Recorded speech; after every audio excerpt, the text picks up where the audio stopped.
You're listening to The Financial Outfitter, helping turn dreams into cherished memories. Sponsored by BPG Planning, purpose-based personal financial planning because it's about more than your money. This is the Financial Outfitter podcast, where our aim is to inspire you to turn your dreams into cherished memories. Thank you for taking some of your most precious of assets, your time, and tuning in with us today. I am more certain than ever that this lifestyle holds the remedies to what ails the human spirit in the modern world. And I come to this conclusion based on my most recent experience that I'm looking to share with everyone today, and that is a trip, my first trip, my only trip to Africa with my father. But we have two storylines, actually. We are in the den. Erik Finch is with us here today, and he is actually the first guest on the podcast. How you doing? Good. Excited to be here. And we're doing a little bit of a follow-up on that first episode. And I know that since that time, you've been pretty busy. To say the least. So you've been building a few things. So Whole what's bunch of happening things. at home? Yeah, I mean, being busy is a good thing. That's definitely what I've been right now. As we talked about, I think in the past, been in the process of building out a new shop to continue my, passion of custom knife making. Yeah. So we are getting that all set up so we can get back into business with, creating some knives and doing some stuff that you and I have been working on. You mentioned that maybe you would do like some workshops or that's the something goal. like that? I mean, I got into this whole, passion of blacksmithing, which converted into the knife making due to a class I took. Mm-hmm. And, I was kind of introduced into this world because of that class, because it's not a very normal thing you can just walk around and get started with doing. So, that would be the goal sometime down the road, is to eventually open up, some sort of class or workshop that, we could have students over to, maybe learn or just, get some information or start on, whether it's blacksmithing or, knife making. The idea of metalworking and creating things with their hand is something that unfortunately is kind of getting lost in these times, and something I'd love to continue passing on to people. So for folks that don't know kind of the background story, you and I met quite literally on the sidewalk right down the street here in Zillionople on one of their open sidewalk nights. Cool event the town does every Thursday. And you shared with me that the work that you're doing, and it just so happened to be at a time when we were starting to really get the Financial Outfitter off the ground, and not long after I had booked my first trip to Africa. Yeah. So that was a year and a half ago, right? Yeah, just about, yeah. And at that time, I thought it would be really cool to have a knife that could do just about anything in the field. Like one knife that was substantial and could be used for everything that somebody would need in terms of, basically breaking down an animal. So we recently had you on one of our episodes, actually it was our first episode, and maybe it would be good to just review for the folks that haven't seen that yet, our initial thoughts on the first design. Yeah, absolutely. So, I mean, you and I went back and forth in conversations about what we were looking for in an ideal knife. And obviously in the world of hunting and game and processing animals, you wanted to come up with something that was, very utility style, something that you could, achieve multiple goals with, use to, skin the animal, process an animal. So what we did is we worked together, kind of went through a couple variations. We had kind of a V1, V2 situation as we continued to alter things, but we ended up landing on, I think a design that is really, very utility style in the manner that it can, achieve a lot of goals, function the way we need it. And so we went with a kind of a more standard style hunter. The biggest important thing, in my opinion, with the hunting knife is having more of that belly into the blade. Because a lot of times when you're processing an animal, you find yourself, in that skinning motion. Yeah. And we wanted a blade that had plenty of kind of curve to it as you kind of skin and do that. But also a blade that wasn't, too big, I think was another big thing we discussed, because you don't want to be using a machete to process a deer. So something that, is small enough that we can handle in one hand comfortably. We can index in it, whether we're outside of the animal or inside of the animal, which, kind of played a role in some of the jimping we add to our knives. Played around with the handle style a lot, but I think, at the end of the day, we landed on a design that, really hit the goals that we wanted. And, I think you'll talk about how we kind of proved that. Yeah. So we took it on a field trip, and that's what we'll get into that here in a second. So the inspiration to really put these knives to the test, I think, is this trip to Africa, right? And just for folks that might be tuning in for the first time, I've personally been bow hunting for 42 years. And I've been hunting with my father for 43 years. And never was the thought or the conversation about going to Africa ever a thing. It wasn't something that we did. I mean, I'm here in Western Pennsylvania. You bow hunt whitetails, and it's very traditional, right? But that really changed 3 years ago when I went to my very first convention with Safari Club International in Vegas, and I met some folks, Danny and Justin from Bushman Safari. And what caught my attention there was that this particular property was 100% bow hunting only, and they only hunted under the dark moon. So they were only hunting. They only had hunters there, only have hunters there for, let's say, 10 days a month during the season. That's uncommon. And the idea that there was this bow hunting only, that really attracted me. So, follow up an entire year later, SCI moves their convention to Nashville. And I'll just simply say, one, Nashville's a destination no matter what, right? It's got a lot of energy. And the move to Nashville just made the convention that much more electric. And I ended up booking that trip. And then within a couple months, that's when I met you. And I thought, okay, this is how we can maybe bring these things together. So what made the trip really special was this past year, that's 2024, I took my parents to the convention. I'd already booked the trip. And again, never once was the idea of ever leaving the country part of a dialogue with my dad. Certainly not hunting in Africa. And if you've never been there, for folks that have never been there, the convention has an energy of its own. It pulls you in. I might even say, might make you loosen the pocketbook a little bit, right? So in all of the excitement, I did what any good hunter would do, and I kind of ambushed my dad. While we were in the booth at Bushman, it was kind of set up, and he was there, and I asked him, and I said, why don't you come to Africa with me? Really thinking that there was going to have to be like this back and forth, and we were going to have to do some convincing. So all the folks at the booth were in on it. And he just turned to me without even taking a breath and said, when do I pack my bags? So, off we went. So one of the really valuable lessons in anything like this, whether you're traveling to hunt or whether you're just preparing for a big event, a lot of that experience comes in the excitement of the buildup. Mm-hmm. Sure. I mean, think about like for kids at Christmas time or anyone at Christmas time, right? Oh. Half the season is the excitement of the day. So there was a lot of excitement, right? Of getting ready to go on this trip that was really never really on our radar. I'll skip the torture of the travel. Have you ever been on a plane for what's your longest plane flight? Probably 8-9 hours. Yeah. I mean, that's long enough. Brutal enough. Right. That's long enough. I don't know if it was a mistake or not, but I broke up our trip, and the long leg was 11 hours. Oof, yeah. That's long enough. Not as long as some trips, but that's long enough. Yeah, it is. But when you just to maybe back up, if someone says, "Hey, I'm going to Africa," what pops into your mind?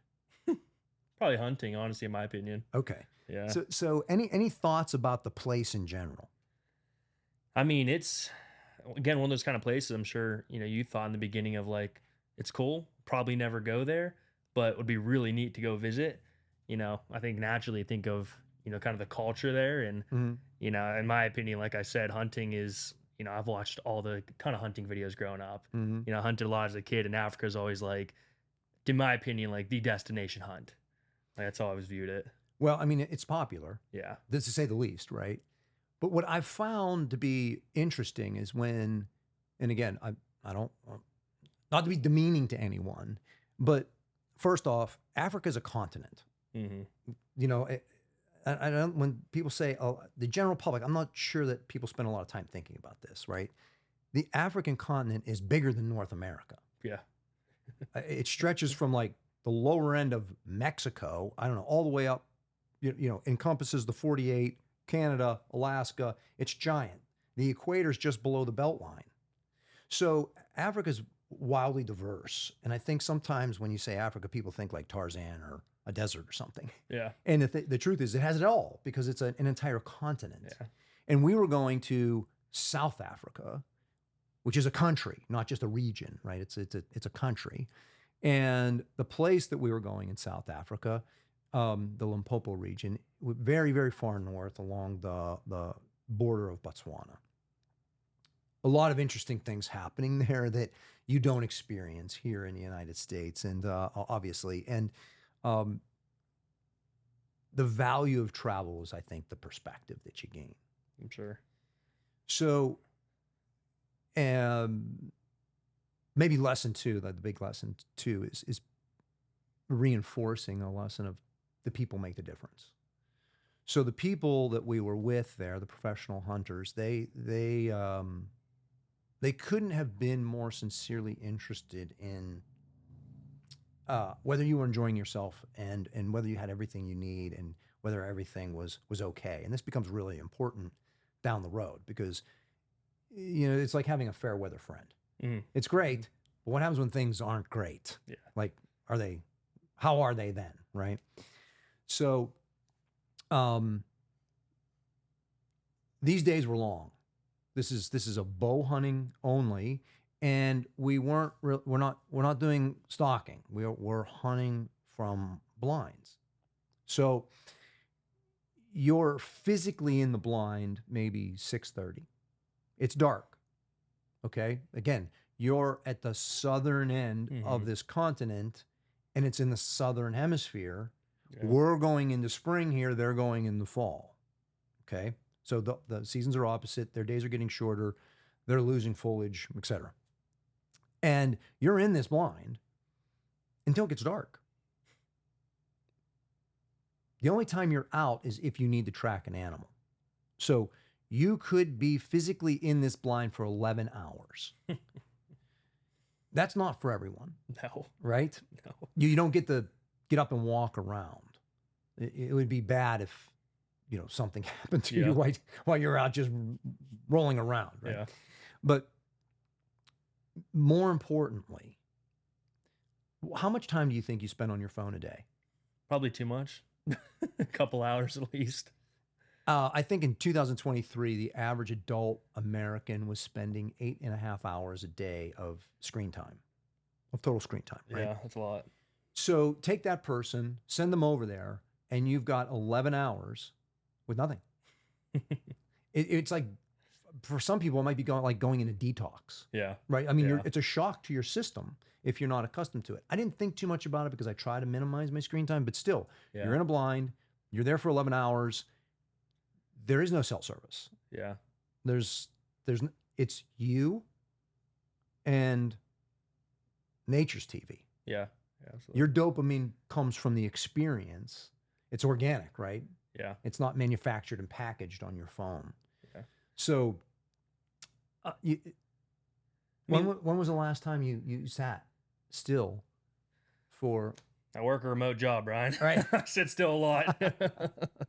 I mean, I'm curious because, you mentioned Africa kind of being a trip that you've, never really thought you'd do in your life. Then you jumped to, being in a blind. Was there like that kind of surreal moment of like, I'm here sitting in this blind in Africa hunting? Absolutely. Absolutely. And I would say that has happened with every destination. Mm. And that's part of the magic, I think. A lot of people I know have gone to Africa and they've gone back and they've gone back. Now, granted, it's a big place. You can have a lot of different experiences. There's a lot of space to cover, Mm-hmm. but it's wildly different than being in Spain or New Zealand or Argentina. And each time you think, okay, there was a moment when this was just a passing thought. And then there's a moment where you reach down and you grab the dirt. You're there. Yeah. It changes your perspective, right? Yeah. And I think that's part of the value in it. For sure. So the truth is that this trip didn't start out well for me. Anyone that's bow hunted for any period of time knows that you really have minimal margin for error. And on day one, I made a bad shot. And that's a hard thing to confront under any circumstance. But when you're away on a trip like this, and there's a lot at stake, and it's very public, it's hard. It's difficult. Mentally, it's challenging. Anybody that's bow hunted knows can relate to it. So fortunately, on day two, my dad got us on the board with his first big game animal taken outside the United States with an impala. Pretty emotional experience. But I had decided that I needed to basically regroup. And on the third day, I kind of took my morning off, got back to the range, got my confidence back. And by that afternoon, I took a hard quartering away shot on a Nyala, and it was over in seconds, went about 100 yards maybe. Wow. And that was the first chance to exercise the knife. Yep. And after that, we were off and running. So again, the professional hunters, the PHs there, Johan, Rena, Hein, Vincent, they all couldn't have been more supportive when I was kind of going through that, right? They've seen it before, obviously, but working through them, I went out that evening. We went out to the skinning shed building, right? And I handed them the two knives that I took with some specific instructions. And that is, one, we wanted real feedback. Yep. Right? What do you really think about this? How does it feel in your hand? Be honest. Use them, as much as possible, and don't sharpen them. Yeah. Because when you go out there, you look at they have their own sharpening technique. Yep. And I'm 100% sure that I wouldn't be able to sharpen these knives. So maybe take a step back or explain why that is. Because some knives, maybe you don't have to sharpen so much, but these knives need some attention. Yeah, I mean, there's a couple of differences with a custom, handmade knife versus something that's manufactured you're going to go buy from like Walmart or something like that. And it's due to a main fact that in most cases, a manufactured knife is probably going to be stainless steel. Because most users don't want to spend, a lot of time and effort caring for a knife. Right. I think a lot of people view a knife as a tool. You use it every once in a while, toss it in a drawer, toss it in a backpack, and let go. Whereas a custom knife is, at least in my aspect, everything I make is made out of high carbon steel. And so carbon is the element that actually makes steel hard. And so when you have high carbon, you get better hardness, better edge retention, better durability on your edge. But carbon is also what causes metal to rust.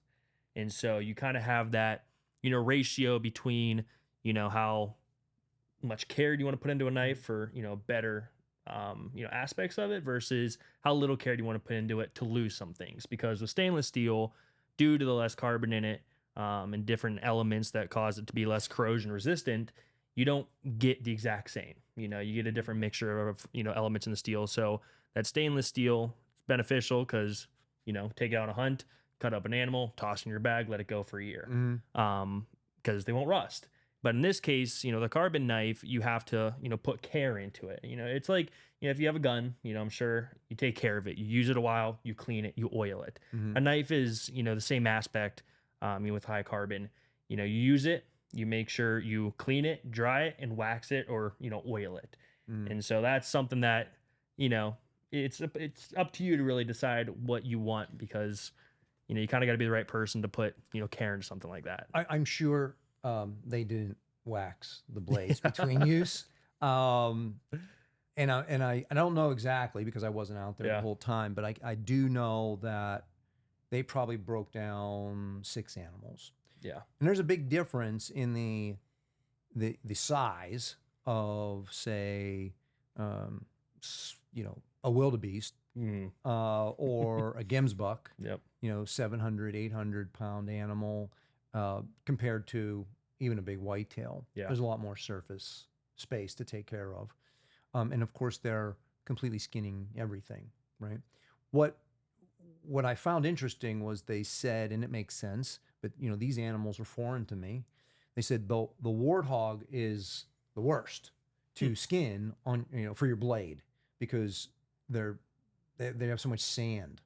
So that blade's going through the sand because they're always rolling around in the mud. Yeah. And I'm not sure if it was back-to-back days, but both my father and I took warthogs. Yeah. Actually, I shot a warthog about 2 hours after I shot the Nyala. So once I kind of got back on track, things happened quickly. Yeah. So the knives got to work out. They got a good workout. I was able to spend some time with the head skinner while they were breaking down a zebra, and we have a little bit of video of that, and they were all smiles. They loved it, and you have to wonder in your back of your mind, it's like, okay, are they smiling because they want me to think they're enjoying it? But after I saw a couple of the guys grab the knife and use it, they cut a few times and they turned and they looked. They were like, whoa, this is not the knife that we're normally using. And the feedback was overwhelmingly positive. The hands down winner is the textured handle. And I don't know if we're going to cut into any of this, but yeah, so this textured handle, and this material is what? Micarta. Micarta. Synthetic layered, okay, like fabric type material. So the synthetic handle, not only is it textured, but it also has a slightly thinner profile. Yep. And just from a grip standpoint, the guys seem to like that a little bit better. I think the other aspect of that I wasn't thinking about at the time, that one of the PHs Vincent brought up, was if I'm going to carry this all day, this is more attractive to me because it's going to sit flatter on my hip or wherever you're wearing it, across the small of your back, if that's where you wanted to wear it. But it's going to be a little bit more comfortable. It's not going to touch you all day for 11 hours or whatever the case may be. So really this was the favorite. That's the winner, yeah. And I did notice that at least one of the guys, if not two of the guys, were stretching it out. Okay. To use the dimping up at the index. Yeah, I was curious if you saw them. Yeah. Because like we talked about, the point of that jimping up front is so you can index to where the tip of your blade is when you're up in the animal, not able to see your your blade. Yeah. So it's cool to see that they actually utilize that. Just the way they handled the animals over there. I really got to see the whole thing and how they used it in the internal cavity, and very effective. Yeah. I mean, that was one of the things we were looking at, because the two blades, you took out with you are similar, but do have some differences. Right. And I think the handle, like you mentioned, is probably the biggest difference with that texture. But just for, viewers that maybe not be able to see that up close, what we actually did on that handle, instead of doing a finer sanded flat finish on it, I actually took and put what I like to refer to as like a rock texture. I carved into the handle, creating these smaller, divots and channels where, the objective was to give it more grip, due to the fact that, a lot of times when you're using this and processing an animal, it's probably bloody, it's probably wet, and a, smoother handles probably makes it harder to hold on to. So giving it that texture, makes it easier to hold, more comfortable. And again, like you said, a little bit of a thinner handle on that one in particular, which sounds like is something that we want to go with. And I didn't even bother taking The special one. the dress knife. This is for formal occasions. Yep. Yeah, that one stayed home anyways. So we ended our trip, and I mean, obviously we're skipping a lot of details just because we go on and on. But we ended our trip with 11 animals in total, wow. And I would consider that, pretty successful for a 7.5 day archery hunt. I'd say so. We were scheduled for 7 days, and I really wanted to harvest an eland, which is, for those of folks that don't know, it's really the world's largest antelope. It's in the antelope family, but a mature bull eland will go north of 2,000 pounds. Holy crap. Yeah, they're big critters. And I didn't see an eland for 7 days. And Johan, the head PH, said, you have time on your last day. You should go out in the morning. I'm like, okay, let's go. Well, it turned out to be one of our best days, even though it was only a half a day. I don't know how many animals we saw. I don't know. It was the first time I saw Cape buffalo, and son of a gun, if a herd of eland, we didn't get into a herd of eland, and it was the only group of animals that completely spooked and just blew out. So I never really got a bead on the bull, and it was like air out of a balloon, because I'm like, it's the last day, we're coming down, there's like 2 hours left, I've got to go. The eland just ran away. It's over. Mm-hmm. It's over. And, I was just kind of thinking, oh, your brain starts going, oh, what do I have to do now? I got to get in this, drive back to the airport. And I look up and I see this white face and another white face. And I'm like, here come a herd of gemsbuck. And if I would, for folks that don't know what they are, we can put a picture up, but anybody that's been to Africa knows what a gemsbuck is. And they're beautiful, beautiful animals. And as if coming out of a script, like on a rope, the biggest male never comes straight to you. And he came straight to me. So with like an hour and a half left, I ended up harvesting a really nice gemsbuck.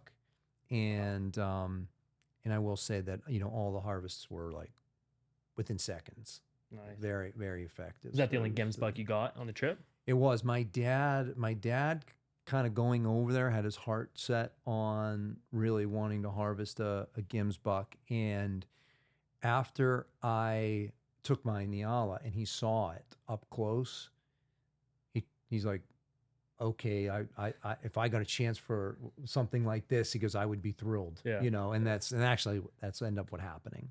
That's what happened for him. Awesome.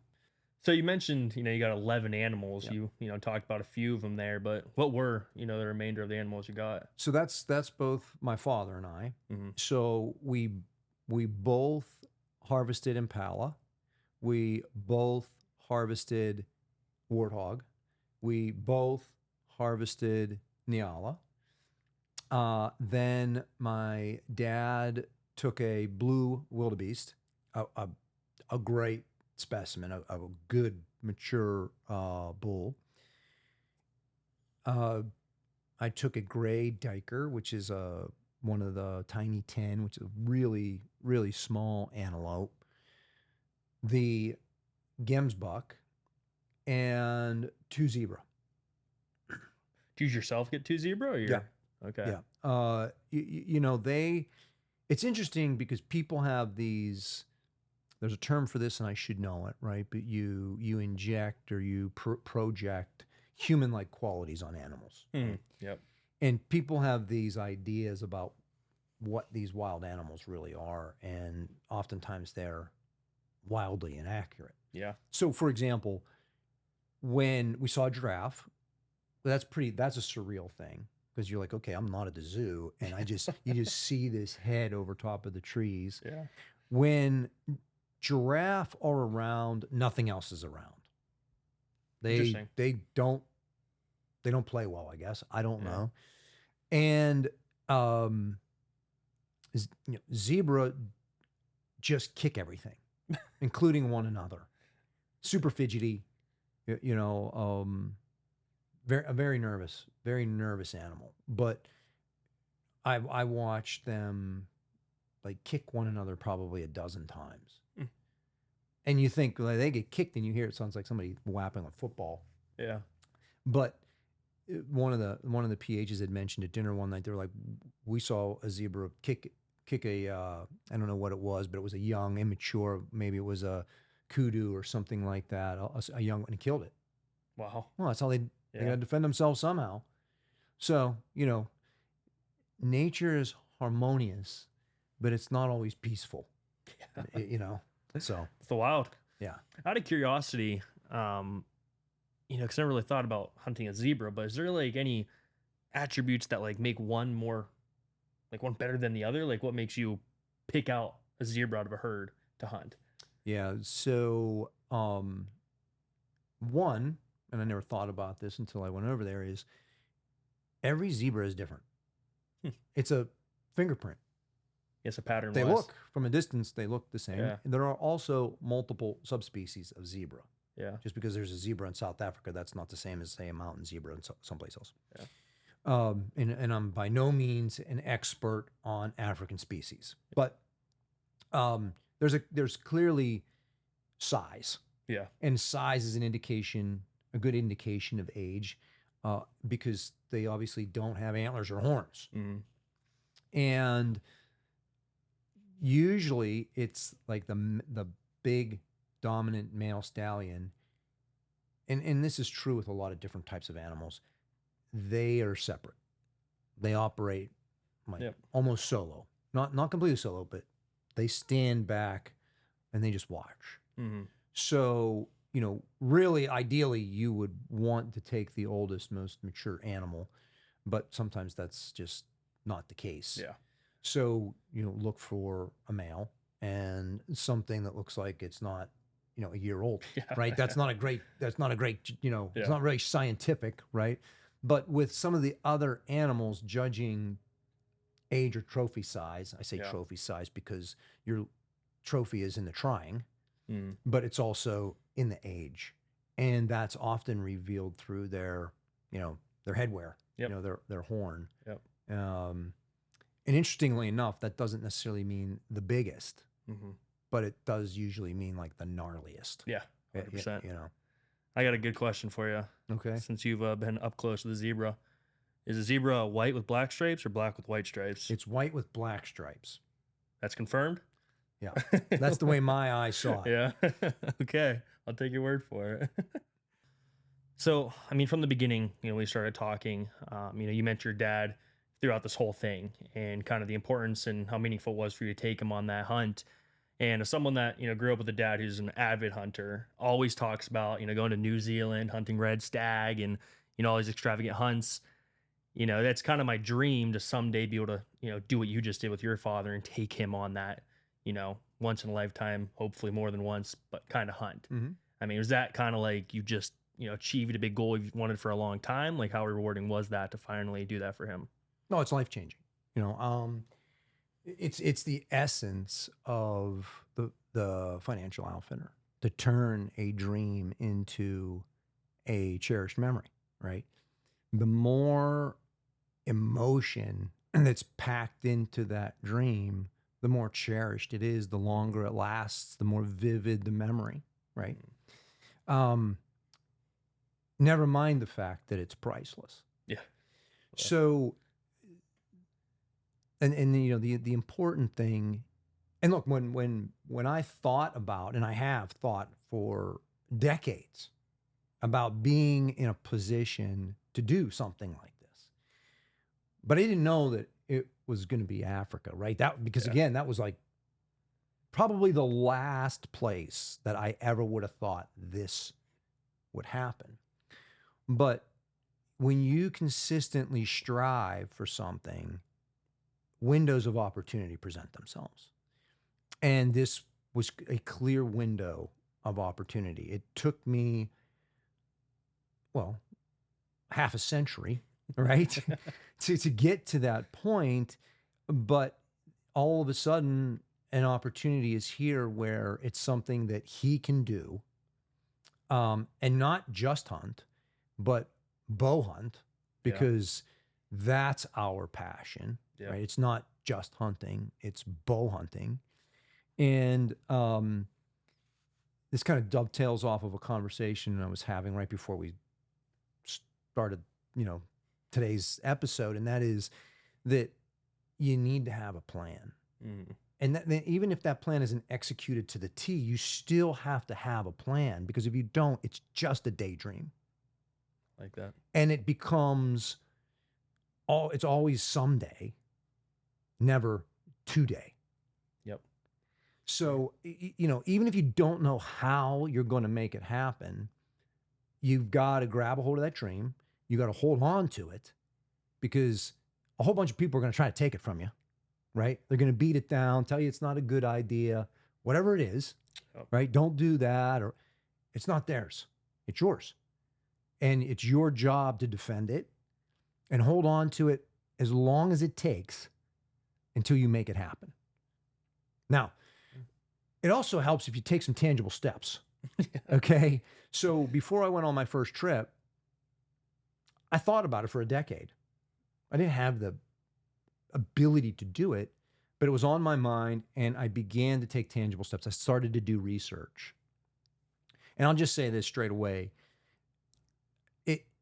Life becomes easier if you can get on a steep learning curve. It's great figuring stuff out on yourself. There's a lot of DIY folks out there. You know what? Have at it.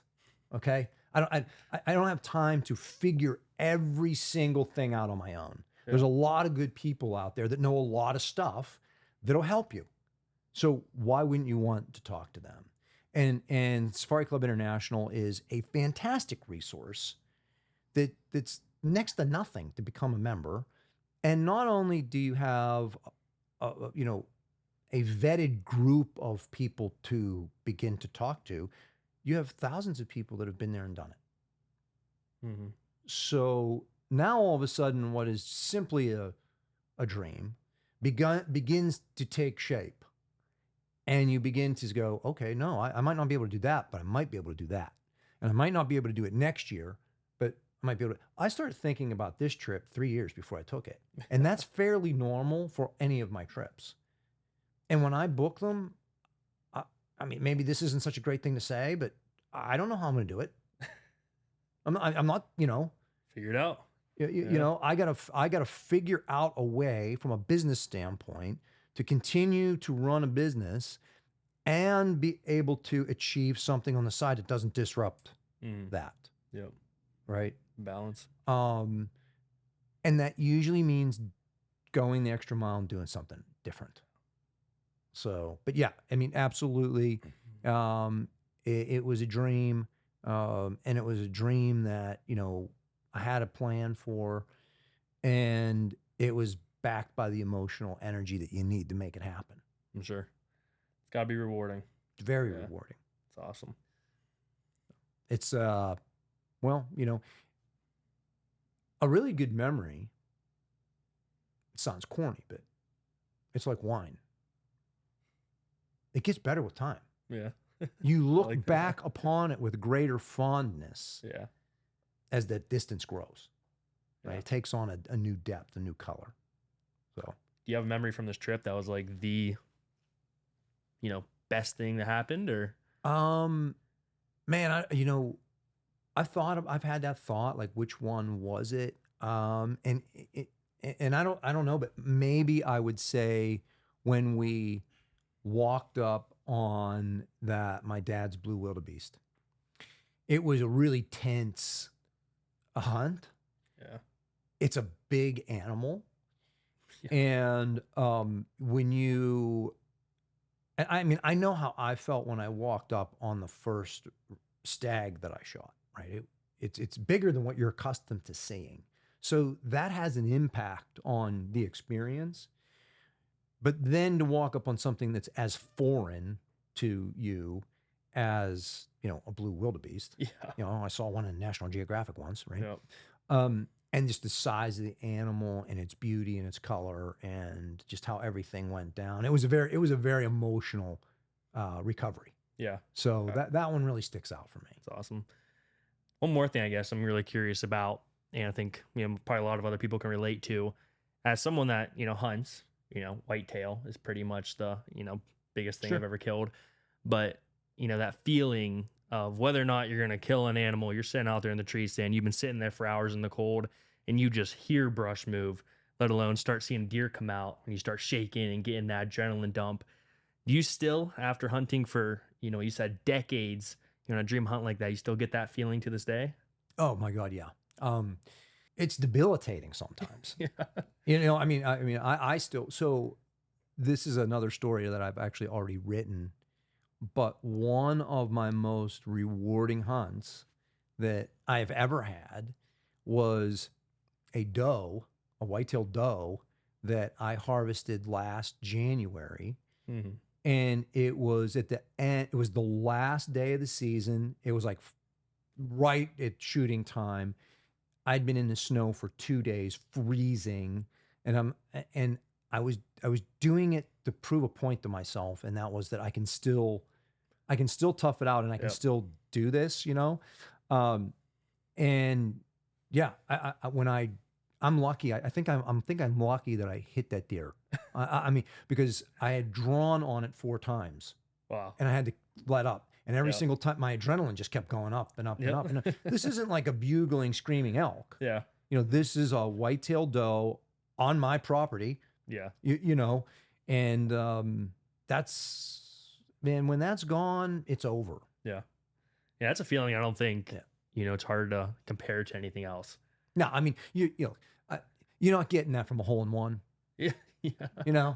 And that's not the kind of shot that's going to give you that kind of adrenaline. No Yeah. offense to the golfers out there, but that's just a It's thing a for different me. feeling. It's a That's different for thing. sure. All right, so now, these knives got to work out. I think they got a significant stamp of approval. The question now is, what's the next step? So, I mean, the synthetic handle was the clear winner, and I'm going to agree. I agree with that. The blade design. So I think we've got the green light. What's next?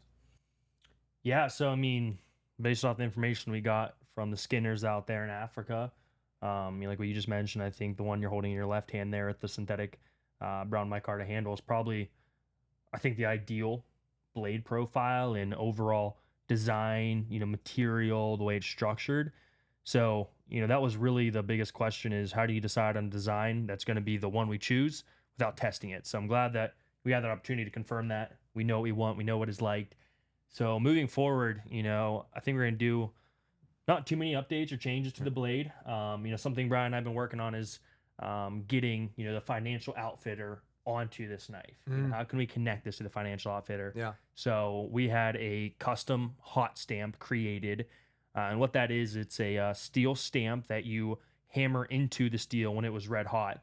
So you can see every one of my blades has a hot stamp in it with my name on Right. it. That's my maker's mark, how I know it's my knife. And so we have one created for the financial outfitter. So from here on out, any knives that are created with this design will Nice. have the financial outfitter logo on them. And with anything, custom like this, there's obviously a million options in almost any route you go, whether it's the handle, blade material, design. So, maybe down the road, as we get more testing, as people start using these, maybe we want to change the steel. Right. We talked about some options, Right. potentially Cerakoting the blade, doing things like that. But I think we found the winner there. Yeah, I do too. So, in true Brian fashion, it's this project, next project. So the next thing we've got going on is you have graciously agreed to create a custom knife for our Safari Club International Pittsburgh chapter annual gala, which is a fundraiser. So what did you have in mind, or are you at, are you allowed to say? Yeah, I mean, I guess, maybe mention that as of right now, the gal's in what, a little less than a month now, about 3 weeks away. Yeah. So we're kind of getting a little under time crunch to start working on something.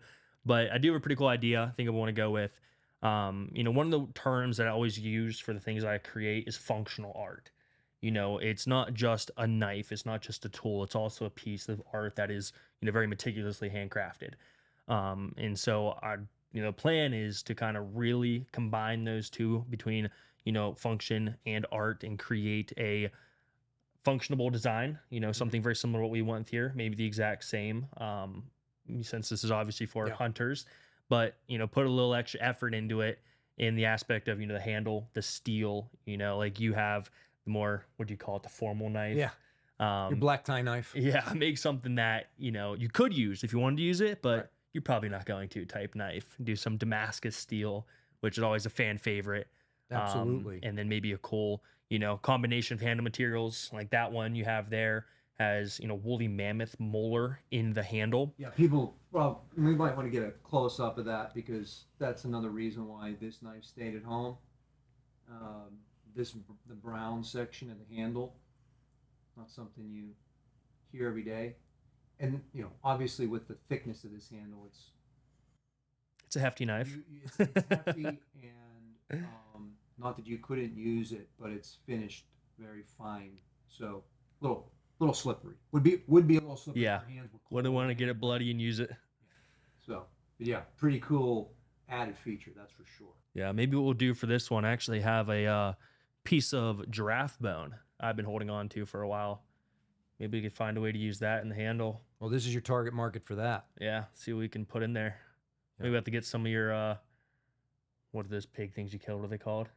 The boar. warthogs. Yeah, the warthogs. They get their ivory out, put that in a handle. I might have a tusk that we could do something with. So. Yeah, it'd be cool. There's a lot of work sitting here in these three knives, and I already know that there's at least 3 people I can think of off the top of my head that are like already want what you're going to bring to the event. So if someone would like to have you make something for them, what's the best way for them to contact you? So got a couple routes. I'm pretty all over social media. My business name is Finch's Forge. So I do have a website, finchesforge.com. You can buy knives through there. I think there's maybe one on the website right now. Because I primarily do a lot of custom work, things like people like you and anyone reaching out to me that wants something custom. So there is a little custom contact page on my website that you can reach out to me through. And we can, plan something out, create a build for anyone that's interested. It is not a very quick turnaround time for things like this, so don't expect it to be shipped the next day. Because again, everything here is completely handcrafted and handmade. So if anyone is interested, Finch's Forge on Instagram, finchesforge.com, probably the best way to reach me. Yeah, good, simple, uniform, Yep. right? Keep it the same. Well, I think we are pushing last light here at the den. Folks know how to get a hold of you. If anyone's interested in maybe more of the details of my trip to Africa, it's going to be in the newsletter in October. It'll be a little bit longer article, go into maybe some more of the individual hunts. And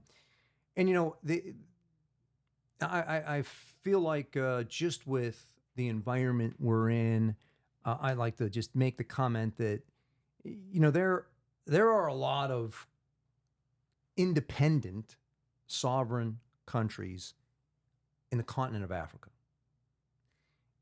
meaning they have the authority to rule themselves, much to the chagrin of certain people in Europe and certain people in the United States.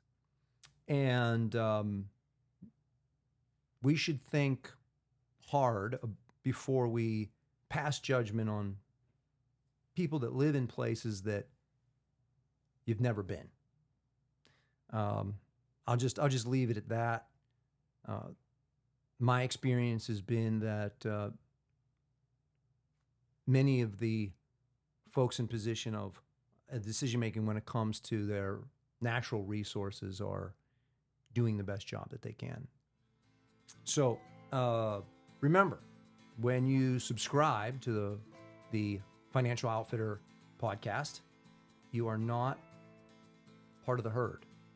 You're joining the pack. Our mission is to promote new connections in the sporting community by bringing awareness to opportunities and issues that impact our lifestyle, challenge members to think critically about their role in the modern world, and help others to turn dreams into cherished memories.